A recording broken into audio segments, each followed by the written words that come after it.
One-of-a-kind musical experience, and it's happening here in the Tri-State. The Carnegie is putting on a walking performance of the musical Godspell at Pyramid Hill Park. And here to talk about how the show is going to work, Joshua Carnegie, the actor portraying Jesus in the show. Joshua, first of all, thanks for coming and hanging out with us this morning. Of course, thanks for having me. Well, and okay, look, we're going to get into how this is going to be done and where it's going to be done and all that. But out of the chute, I have to ask you, and I would ask the same thing of anybody in Jesus Christ Superstar. You're Jesus. Tough role. I am. Kind of can't screw up Jesus. You know what I mean? A little bit. Yeah, the pressure is definitely on. Yeah. For real, though, what's it like to take on, that kind of role in a show like Godspell that's so popular to begin with? Right. There's definitely, I grew up Catholic myself. There's definitely like a sort of reverence that, is necessary, obviously, because he's such like an important figure to so many people. There's obviously that respect, but in Godspell specifically, Jesus and his followers are depicted as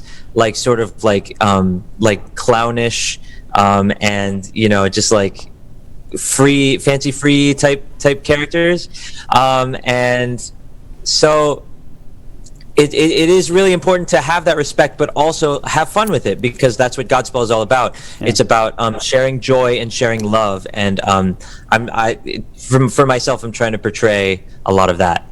Now, the fact that you are getting to portray it at all, we've talked a lot really over the last couple of weeks about just how difficult things have been on the arts community and finding ways to perform, not only for the economic hardship of a lot of people and just trying to find a way to make a living, but also sort of the mental health aspect of it. Performers got to perform, and you guys found a way to do that. Let's talk about how. Sure. Yeah. So this production of Godspell is happening in Pyramid Hill Sculpture Park. So we're doing it all outside. There's not going to be anything indoors. There's going to be only 125 people per performance in the audience. So at the beginning, we'll have an opening section, and then the audience is going to split into 5 separate groups, and they're going to go to 5 separate little vignettes, and then they're going to rotate through them so that they see all 5. Then we're going to come back together for the closing section at the same location that the opening was at, and then the audience goes straight to the parking lot when it's done, so that nobody hangs out, because we want to minimize as much hanging out as possible to mitigate the COVID thing. Yeah, it's sort of brilliant, and that instead of having sort of strolling performers, the audience is sort of doing the strolling. Is that fair to say? Yeah. Yeah. That is fair to say. Yeah. Yeah. Have you had any sort of, I don't know if preview audiences is the right word, but have you had anybody come out to sort of experience how you guys are going to do this yet? So we will on Friday. Okay. All of our rehearsals so far have been on Zoom.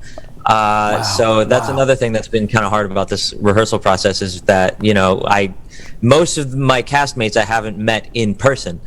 But, we're all doing our best with the situation that we have, and we do meet in person for the first time, all of us, on this Thursday, which I'm super excited for. And so we have Thursday and Friday for in-person rehearsals, all day, and it's going to be a crazy pair of days, a crazy 4 days in total since we open on Saturday. But yeah. That is tech week to the max right there. That's really getting after it right there at the end. How do people who want to check this out, how do tickets happen if they want to come out and see the show? So actually, unfortunately, tickets are sold out. Oh, wow. I was informed this morning. Good for you, man. That's great. Yeah, it's really great. But the Carnegie also has its Tiny Concert Series and Community Film Series. Those are both only 50 tickets available for purchase. It's happening in the Carnegie Theater, but there's only 50 tickets to minimize contact with other people. They're $25 for the concert series, and the film series tickets are free. You can get tickets via the box office at the Carnegie or the website, thecarnegie.com. All right, Joshua Carnegie, thank you so much for joining us. And really, break a leg. Tell everybody in the cast I said break a leg, and you guys have fun with it, okay? Thank you, man. Have a great one. All right, take care, bud. It's